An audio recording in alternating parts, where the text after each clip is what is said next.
Bismillahirrahmanirrahim. Assalamu alaikum and a very warm welcome to all this morning. I'm your host Hajra Satti, and joining me is my very wonderful co-host, happens to be Muzzamil Ali Khan. Assalamu alaikum Muzzamil, and how are you doing today? I'm doing great, shukr, alhamdulillah, back with another episode for our viewers, filled with information. And this time round, what we have a little bit exciting going on is for all of you creative heads out there who want to put their thoughts into some medium and then produce work from that medium through which the viewer can read your thoughts. This is a creative circle, and we've got something exciting lined up for you today as well. Or rather, see your thoughts, right? See your thoughts, yeah. Yes, of course, we are going to delve into that. But before that, I think whenever we start a conversation, so weather conversations are a very conversation starters, right? So we will talk about the weather first. Especially in this chilly weather. Yes, it's a very cold. It's a very cold and a dry weather, especially in the Twin Cities here in Pakistan. And we haven't witnessed or experienced the rain that it used to be in the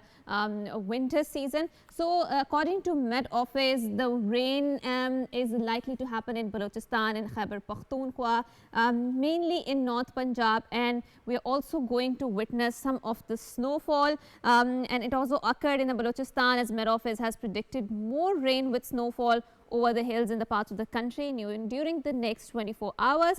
According to Met Office, rain and snow is likely in northwestern Balochistan, Khyber Pakhtunkhwa, Gilgit-Baltistan, Islamabad, Potwar region, Kashmir, Murray and Kalyar during the forecast period. And is also requested to the viewers out there who are listening us that plan your trips accordingly and make sure that, because a lot of people flock to Murray to see the snow, and we've seen that how it can create a lot of havoc. So make sure that you pre-plan your trip, and if there is a lot of rush, I would suggest that revert back to your own homes, because the comfort of your own home is really better than being stuck in that. Safety also matters, and you should be well aware of the places that you're visiting and the kind of preparations that the government, that the departments have in place, because our departments are very diligent in working, but the overload of crowd and traffic, the overload of things to manage gets a little too overwhelming, and I think that we should cooperate with our departments in this regard. Absolutely. That they provide us with these, and we should provide them with the comfort of working. Absolutely, and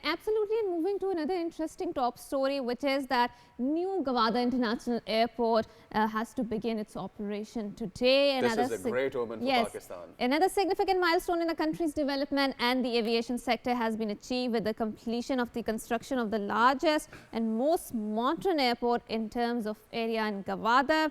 The new Gawada International Airport will officially begin operations today. The airport is equipped with the international standards and facilities, and obviously we will witness and see the first flight, and that too in the coming hours on our PTV studio on our screens. But now moving on to another very interesting story, and that is related to the snowfall, and that to Khunjrab Pass. Khunjrab Pass, as all of you, all the frequent visitors, the people who like to drive up north know that Khunjrab Pass is one of the coldest points here in Pakistan. Now, being one of the coldest points, it is also one of the most important routes that connects Pakistan to the region. And this time we have Khunjrab Pass that will remain open. Now, the news is that it will remain open all year round, no matter how cold it gets. And about it being cold, it gets all the way down to minus 35 degrees Celsius. That is 35 degrees below freezing temperatures.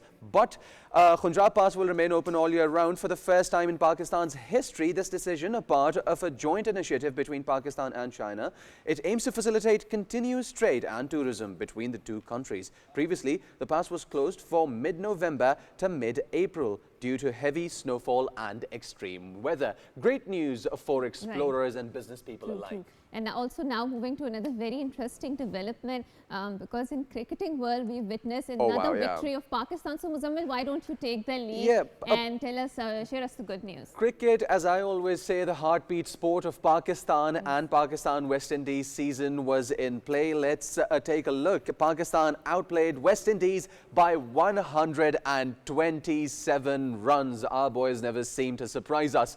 The surprise goes both ways, you know, towards the upper end and towards something that I wouldn't like to mention. Pakistan outplayed West Indies by 127 runs in the first cricket test in Multan to take the 1-0 lead in the two-match series. PTV Sports HD is telecasting the entire series live, and the third day of test, Pakistan were bowled out for 157 runs in their second innings, setting 251 runs target for the visitors. Shan Masood remained the top scorer with 52 runs, while debutant Mohammad Hajra and Kamran Ghulam added 29 and 27 runs respectively for West Indies.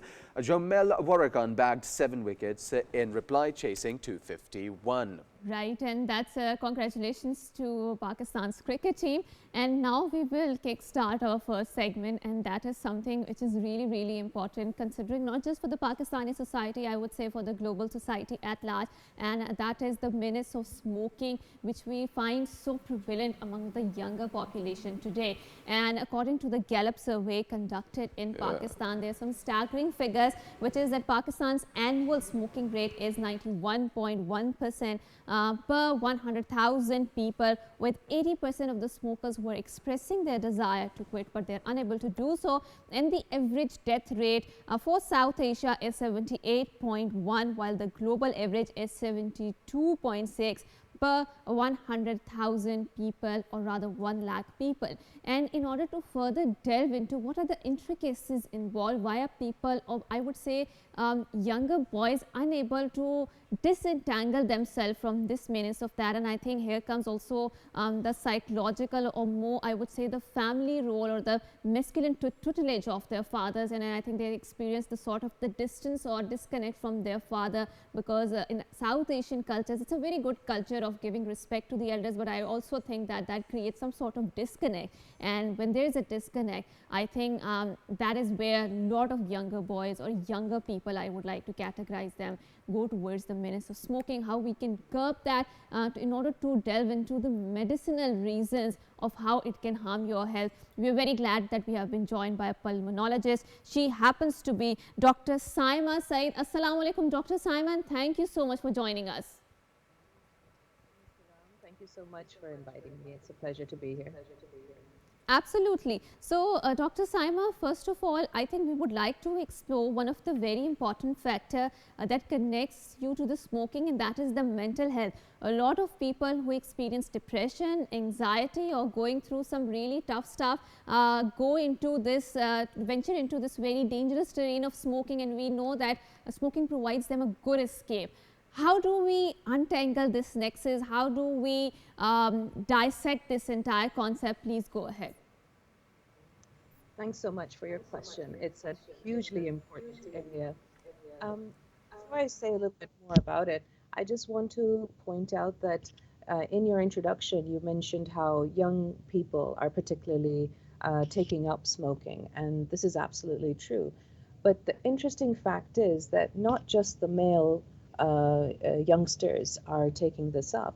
There's also a large growing number of girls who are taking up tobacco or alternative forms of tobacco, such as the newer products. So this is something that we have to include in our discussion, particularly about mental health, because as our young people are trying to figure out where they are in life and what decisions they're making, they're hugely influenced by their peers. They're influenced by their families, like you mentioned, and they are also feeling pressure in terms of their social circumstances, be it amongst their friends, because of workload, maybe economic circumstances that force them to take up habits such as tobacco use. So certainly there are multiple factors that cause children and adolescents to take up smoking. And there's plenty of evidence, including recent evidence from various districts in Pakistan, to demonstrate that at least 8% of young people between the ages of 15 and 19 have used some form of tobacco. So that's quite a high number, and significantly higher number than expected is amongst females.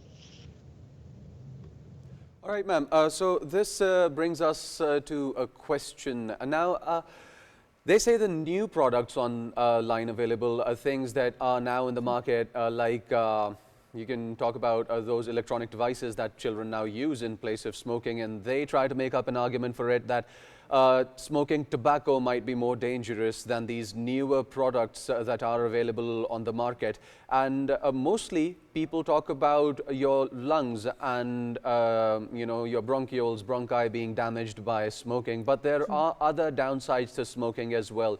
Could you shed some light upon these newer products, the problems that are rising? Because a while ago I was reading up on these newer products, and what I came across was this disease called the popcorn lung, where the alveoli, they swell up and causing problems. So could you shed some light on the newer products, the newer problems being born out of these products, and the fact that smoking is dangerous for your lungs, it's also dangerous for other body parts and causes other problems, high blood pressure and those things.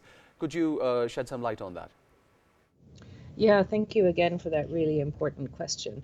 I think we already knew for many, many, many years. Back in the 70s, we found a clear link between smoking tobacco and or smoking cigarettes in particular, and lung health, in particular lung cancer. This is so clear, the evidence, that it's triggered a lot of the anti-tobacco campaigns since the 80s and 90s, and the rest of the world has reduced the consumption of tobacco.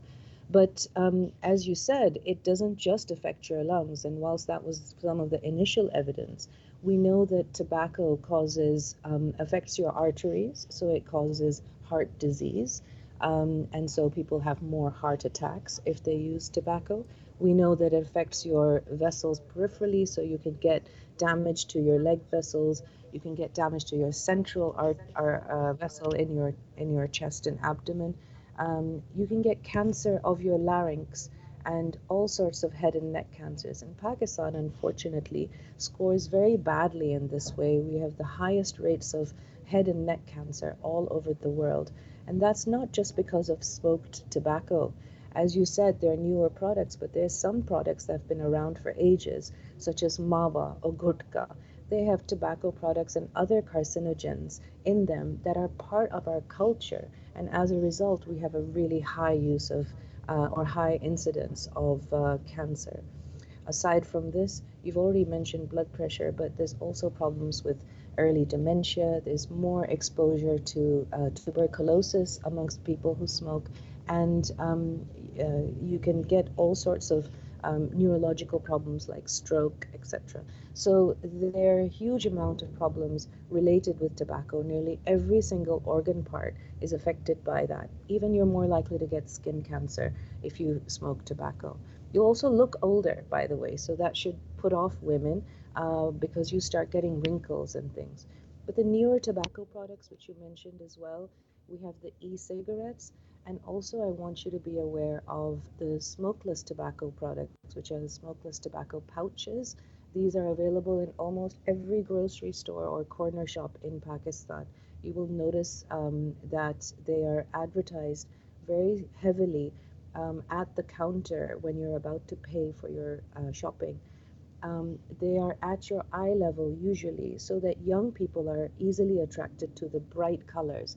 And there's a lot of online promotion of these products because we have a gap in our policy system that doesn't ban. Thank you so much for pointing out.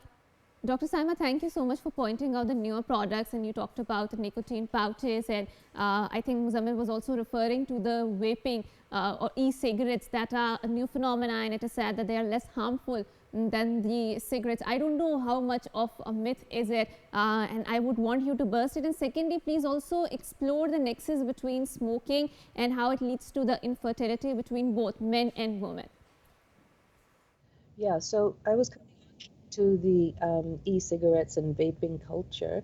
I think there are two main areas of concern here. One is that e-cigarettes may not have all the carcinogens that a regular cigarette stick will have, that makes up part of its packing.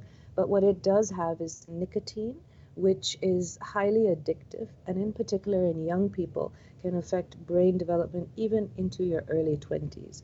So not only are you likely to get addicted, there's good evidence to show that if you're using vapes or e-cigarettes, you're more likely to end up smoking regular cigarettes, and even there could be a chance that you're going to start using hard drugs.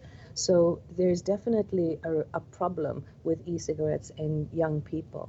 The other issue is that the components of e-cigarettes and the cartridges that you have with the various products that make up that liquid, aside from the nicotine, many of them are not vetted in the usual way that drugs are vetted. And so in the US in particular, they have found the popcorn lung disease that you've described earlier.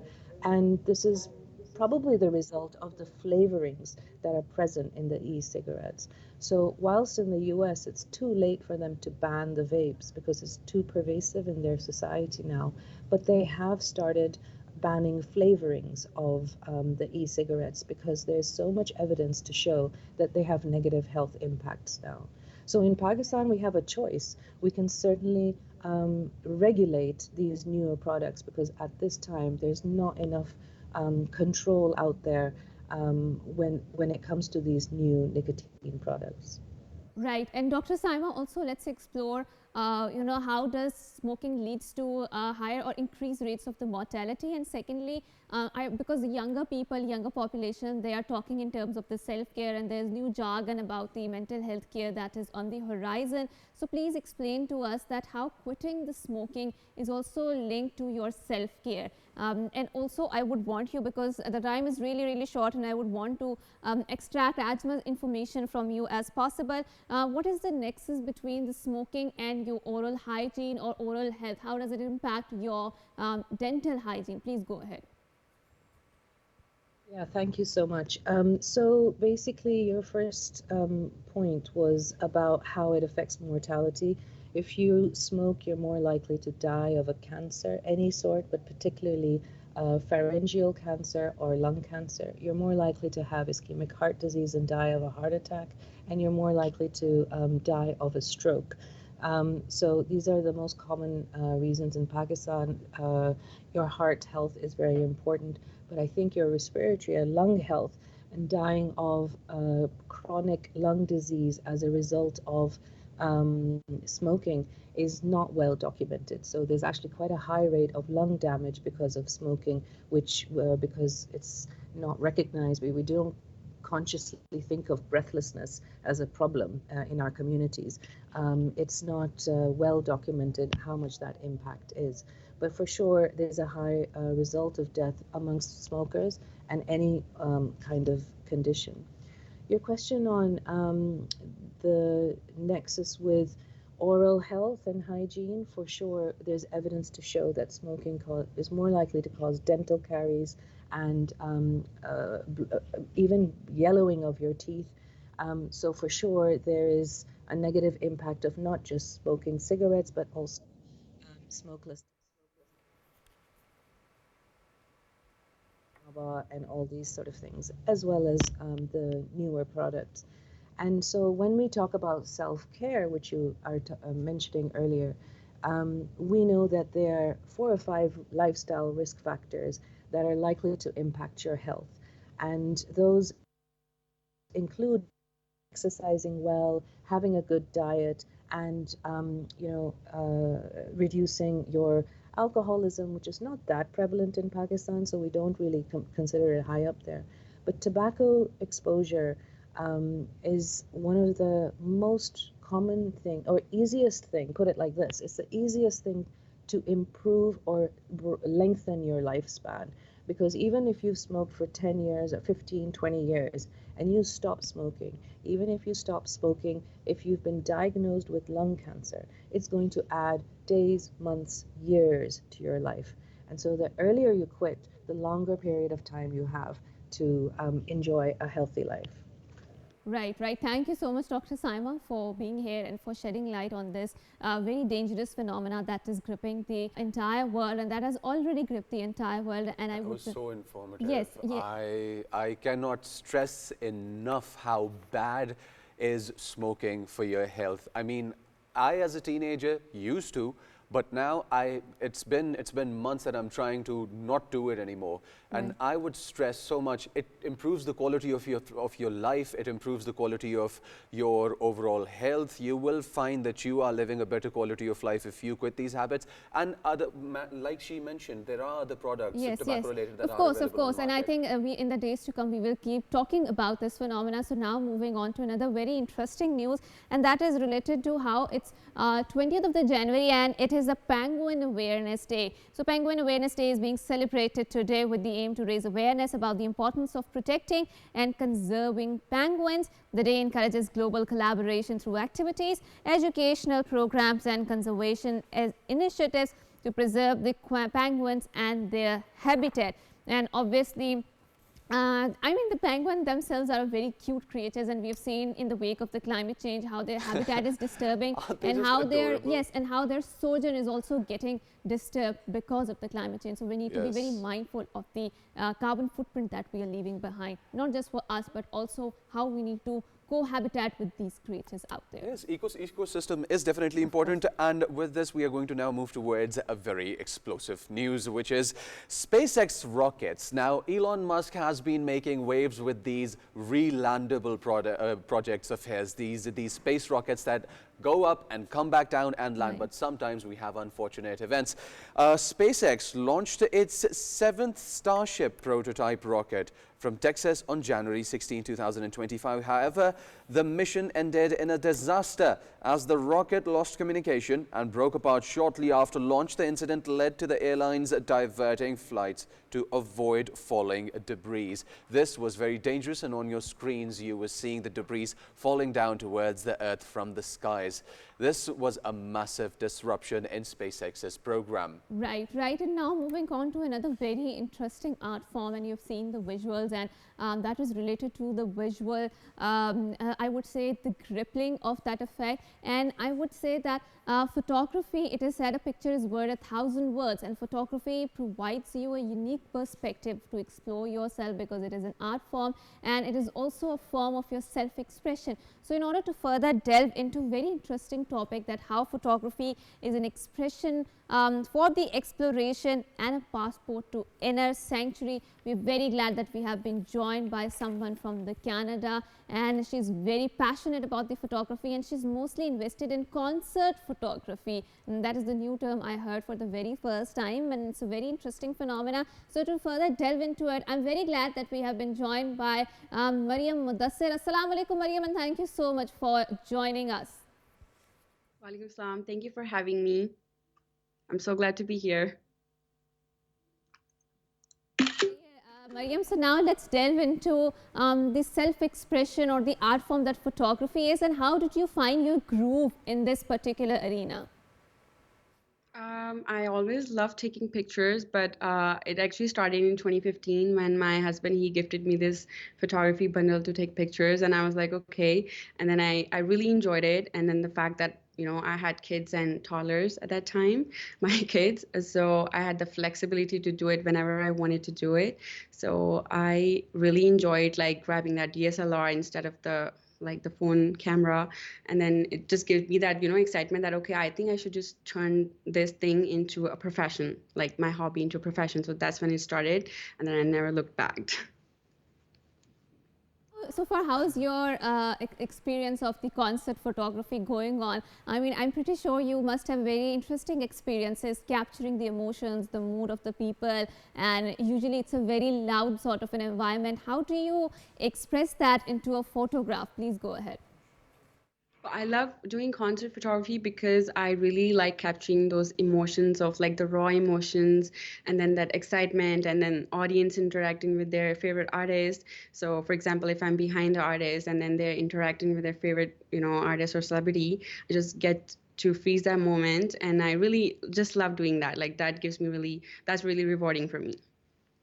Sometimes when younger people are starting off with their passion, photography, filmmaking, recording videos and moments, they on the surface it looks easy, but when you delve into it, you find out there's editing, there's, you know, there's a whole arena of the post photography, and you have to go through it. So how was the experience of you getting introduced to that part, the part that goes on behind the camera after you've done your recordings and taken your photos? How was your experience with that?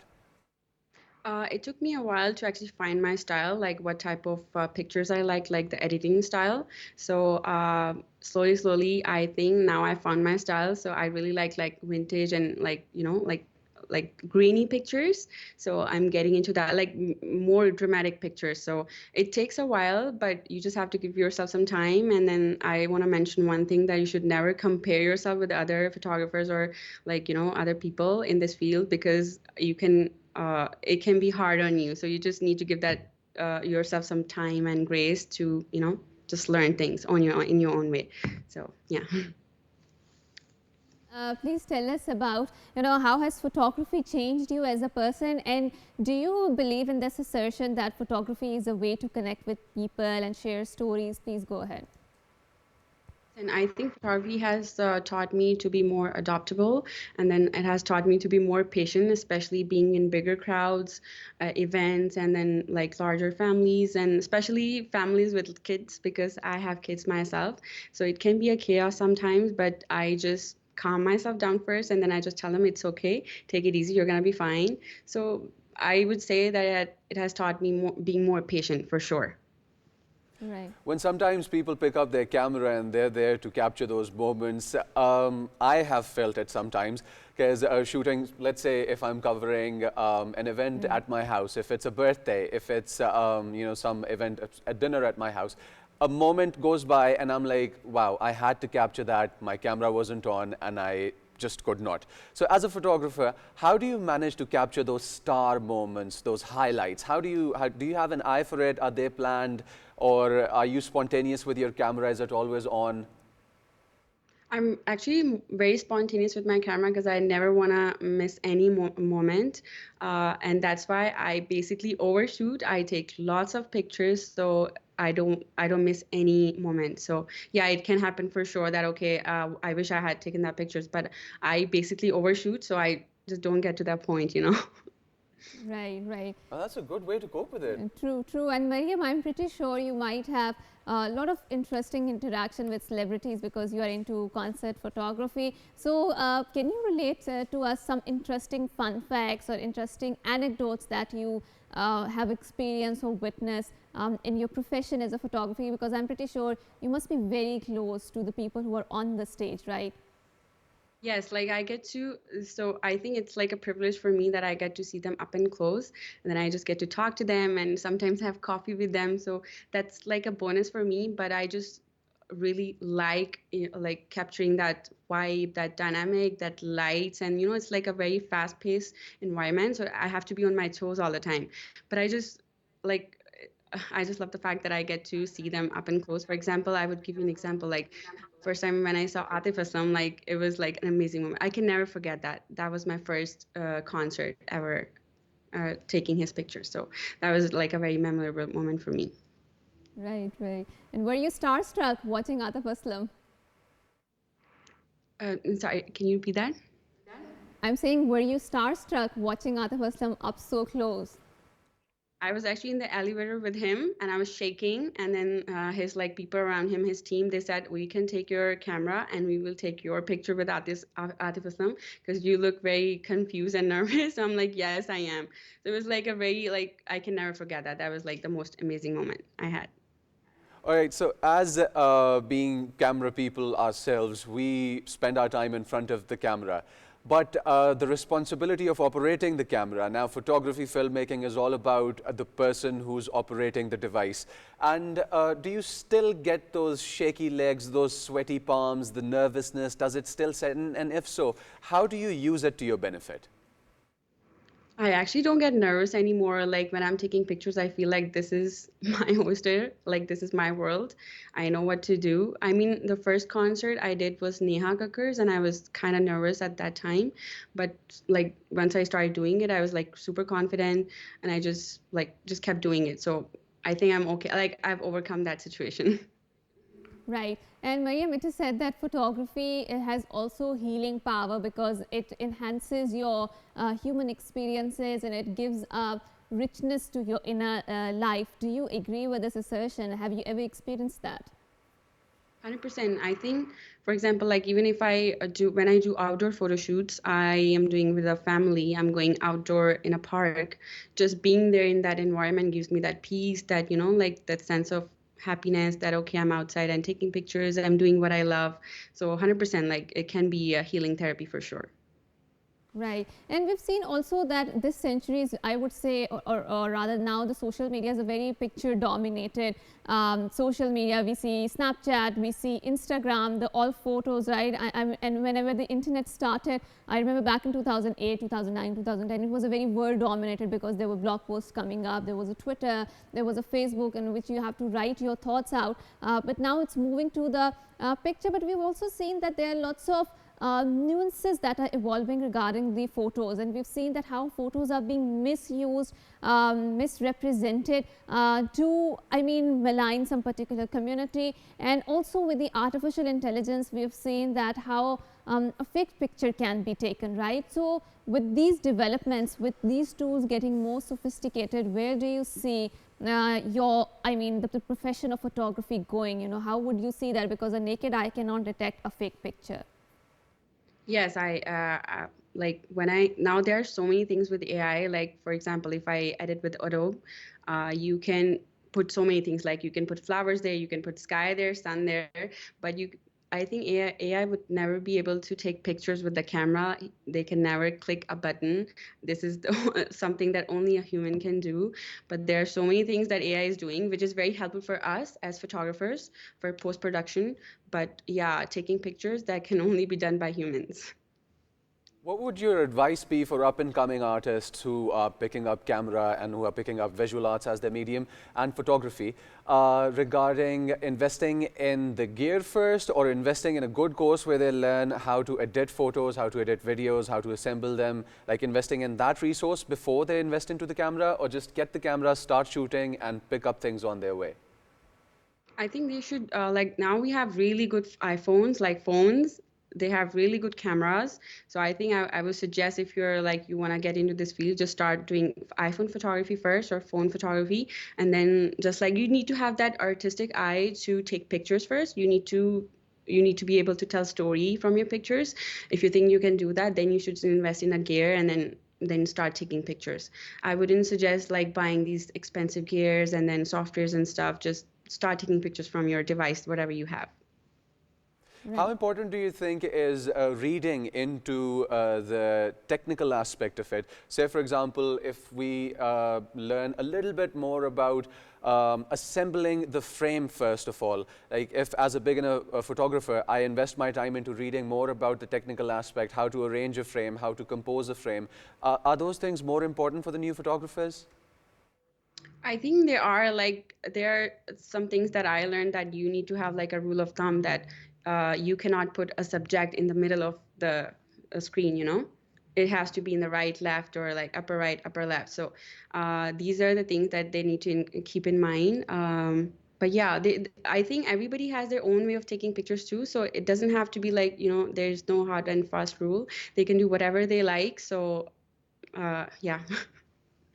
Composing the frames, for your frames, while composing the frames, since you're specializing in concert photography, so there's a lot of movement, a lot of lights, and there's a lot of interaction between the artist and the crowd. How do you capture that motion? Are you more inclined towards symmetry? Are you more inclined towards, say, the lighting? Are you inclined towards, what's your inclination? How do you decide to catch that moment? I just love that moment when they're interacting with their audience, and then those candid pictures, those raw emotions that they have, the excitement on their faces. That's what I like to capture. And also I like to play with the light.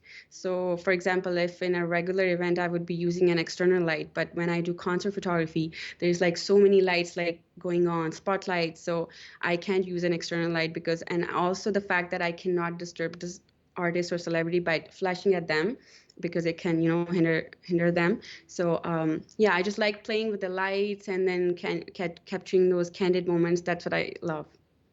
I'm sorry to cut you off like this, but just a crazy question popped up in my mind. What was the craziest fan ever that you came across for Atif Aslam or for any of the artists that you were covering? We see all these crazy fans all the time, people crying down by the stage. They're like, oh my God, I've been waiting for you. So what was the craziest fan moment that you ever saw for the artists that you've covered? I recently did this Kumar Sanu's concert, and I saw people dressing up as Kumar Sanu. So I think that was a very fun thing to watch. And then they were acting exactly like him. So that was something that I really enjoyed. Right, and thank you so much, Maryam, for joining us and for telling us your thoughts about capturing the snaps or clicking the snaps. And definitely photography is a passport towards your inner sanctum, inner sanctuary, and it's a tool for the self-exploration. We're going on a short break, and after we come back, we have an interesting discussion line up. Don't go anywhere. Good morning.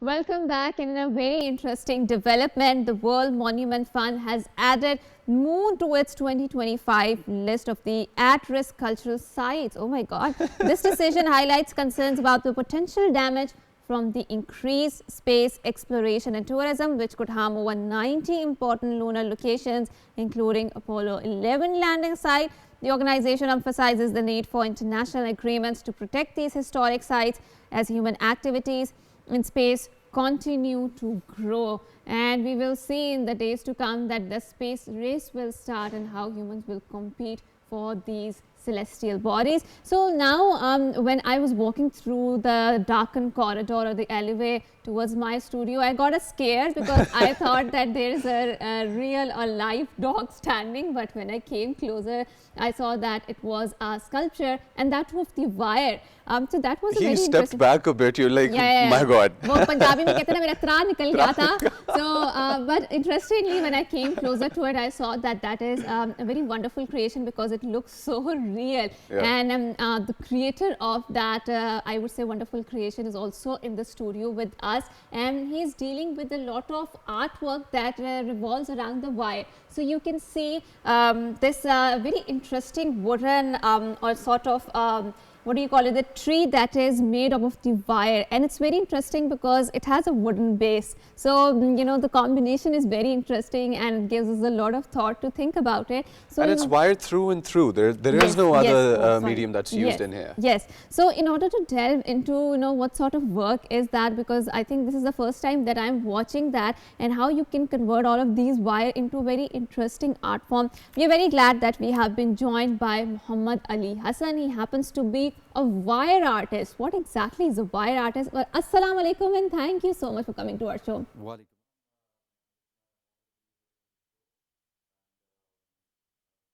you so much for inviting me and projecting my artwork. Of course. So Ali, please tell us, what is a wire artist? I mean, how is your work different from other artists, and what sort of scope does this work have in Pakistan? Right. Basically, the sculpting is basically done by a lot of materials. You can use clay to form a figure, or you can create different designs with the clay. And similarly, there are other materials just like metal and rubber tires, and there are a lot of other materials. Why did I pick this wire medium, especially just because it was not being practiced in Pakistan commercially. I would say that it was not being projected, and there was no competition of wire art. So I always try to do something different. So that's why I chose this medium, so that this can be projected internationally. And the Pakistan should be like on the top of the list. Let's talk about your first project. Let's talk about your first big project. What was it? How did you come about it? And what was your inspiration? Well, my biggest project was the lady, a Greek archer sculpture, which is installed in Ayedka Chinar Park.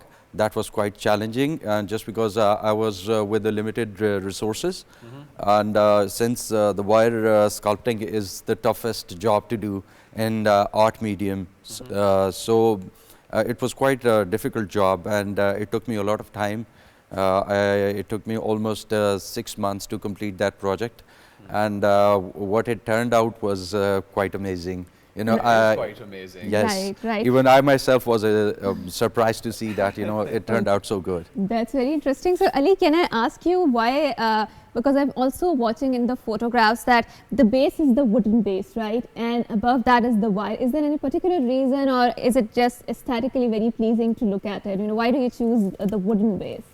Well, first of all, I would say that, you know, I was quite I would say depressed of using only wire. Okay. So I thought there should be a combination. Okay. And the wood was the most complementing material for that particular tree. Right. So that's why I chose that base. And I mean, by the looks, it looks quite interesting. Yeah, it is aesthetically very yes. pleasing to watch and a delight to the eyes. So now let's delve into how receptive have been the audience about the artwork, and we also see that a lot of people, a lot of the artists often decry that their work is not valued enough, especially in their lifetime. So as a wire artist, how do you think it's a sustainable platform or a pathway to choose, a career pathway to choose?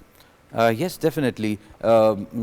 Basically, I was doing it as an hobby, okay. And after doing a lot of attempts, you know, I created some of the articles. Right. And I have my cousin who lives abroad, and she's a very senior artist, and she suggested me that I should take it to the professional level. Mm-hmm. And I did my first exhibition, and similarly, I was not too confident just because it is a God-gifted talent. I've not been studying in any institute about this wire sculpting or anything. So it turned out very good, and within half an hour, you know, my sculptures were sold, and that was a compliment, and you know, that gave me a boost to do more. Right. And you know, I kept trying, and Alhamdulillah, now I'm taking orders from like different parts of the world, just like USA, UK, Canada. I've my sculptures over there. Yeah. Wow, that is so motivating. That is so motivating. Yes. It's so because I know a few kids who are good with their art, very, very young, say 17, 18, 19, and some are practicing their art with clay, you know, whatever inspires you, like wire inspired you, and you decided to go this way. So what would be your piece of advice to turn their art into business and a way of living? Like you said, that you managed to sell all of your products within half an hour of your first exhibition, and it was a boost of motivation for you. So for those kids, and they're shy about coming out about their art, they're in their degree programs, they're studying, they're in their university programs, but they're blessed, they're God-gifted. So what would be your advice? To go ahead, to spearhead into this? Yes, definitely. I would say that, you know, if you have potential, if you have any sort of creativity, do not take it light and just keep practicing. And it's all about interest. Everything is basically, I would like to thank Allah subhanahu wa ta'ala just because it's a God-gifted talent. Alhamdulillah. And if you have, sorry, if you have such talents, you should keep on practicing. Right. And I'm pretty sure that, you know, you can explore the hidden talents and the hidden treasures that you have inside you. You can take them out, and you can show them to the world, and you can be successful. Right. And if you talk about the scope of the sculpting and wire art or any other medium, definitely there is a scope. Just because you hesitate, you cannot show those basically your talents. Yes. That's why you don't feel that, you know, you won't be able to achieve that target of like projecting it commercially. Definitely. Yes. Right. And Ali, how long does this, because this is a smaller structure as compared to the dog that is just lying beside you, takes to accomplish or complete the task, and how laborious is this entire process?